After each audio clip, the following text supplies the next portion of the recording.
Asian cup বাছাইয়ের প্রথম ম্যাচের জন্য ফেব্রুয়ারির শেষ বা মার্চের শুরুতেই ক্যাম্প করতে চায় বাংলাদেশ দল। মধ্যপ্রাচ্য ঘুরে ভারত যেতে চায় 4 থেকে 5 দিন আগে। হামজার আসার দিন নির্ধারণ নিয়েও চলছে যোগাযোগ। ঘরোয়া ফুটবলে জীবন, ইব্রাহিম, আলামিনের মতো ফুটবলারদের পারফরমেন্স নজরে রাখছেন হেড কোচ হাভিয়ের কাবরেরা। চুক্তি নবায়নের পর নতুন চ্যালেঞ্জ নিয়ে ঢাকায় জাতীয় দলের স্প্যানিশ কোচ হাভিয়ের কাবরেরা। নতুন মেয়াদের পুরোটা সময় এশিয়ান কাপ বাছাই, এর ফাঁকে উল্লেখযোগ্য সাফ চ্যাম্পিয়নশিপ। বছরটা বেশ চ্যালেঞ্জিং, দর্শকের প্রত্যাশাও বেশি। আগের বছর ম্যাচের ফল দেখে আমরা হয়তো সাফল্যের কথা বলতে পারবো না, তবে ফুটবলারদের পারফরমেন্স ভালো ছিল।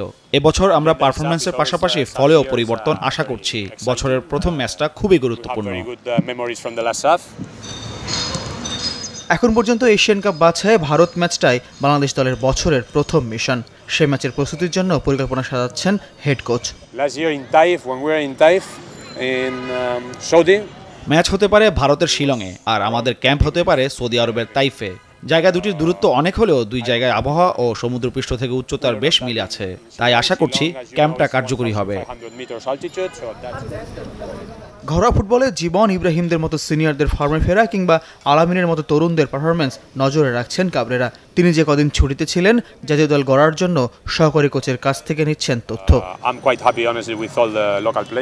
দলের সবার জন্য সুযোগ আছে, এখনই কারো নাম বলতে চাই না, তবে বেশ কজন ফর্মে আছে, এটি ভালো খবর। অনেকে আবার ভালো শুরু করেও পারফরমেন্স ধরে রাখতে পারেনি, তবে হাতে আরও কদিন আছে, আশা করছি দল গুছিয়ে ফেলতে পারবো। ফেব্রুয়ারির শেষ বা মার্চের শুরুতে ক্যাম্প শুরু হবে জাতীয় দলের। 25 মার্চ ম্যাচ সামনে রেখে 4 থেকে 5 দিন আগে ভারত যাওয়ার পরিকল্পনা। যে দেশে ক্যাম্প হোক সেখানে প্রস্তুতি ম্যাচের চেষ্টা করবে বাফুফে। হামজা চৌধুরী দলের সাথে কবে যোগ দেবেন, দিন চূড়ান্ত করতে যোগাযোগ অব্যাহত রেখেছে ফেডারেশন।